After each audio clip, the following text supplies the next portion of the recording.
আমার এই অল্প বয়সে জীবনের অনেক কিছু দেখছি। আমার লাইফে হাসি কান্না দুঃখ সুখ সব কিছু দেখছি। বাট আমার জীবনে কিছু স্বপ্ন রয়ে গেছে, হয়তো এই স্বপ্নগুলি কোনোদিন পূরণ করতে পারুম কিনা জানি না।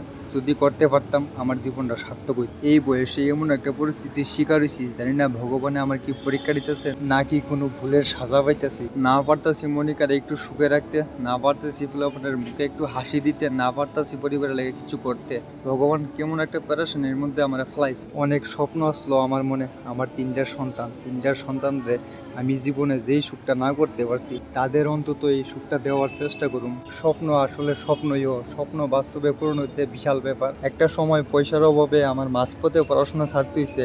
আমি চাইছিলাম আমার পোলাপানের যাতে পয়সার অভাবে অন্তত পড়াশোনা ছাড়তে না হয়। আর দেখো ভগবানে আমার কেমন পরিস্থিতির মধ্যে ফেলাইছে। আমার পোলাপানের পড়াশোনা তো দূরের কথা, আমার নিজের বাঁচার লেগে মানে সবার কাছে হাত পাততে হইতেছে। এই হচ্ছে আমার জীবন, হায় রে জীবন কি আর কমু। তারপরেও ভগবানের কাছে একটুই চাওয়া, আমার তিনটা সন্তানের মধ্যে যদি একটা সন্তান অন্তত ভালো কিছু করতে পারতাম তাইলে আমার জীবনটা সার্থক হইতো।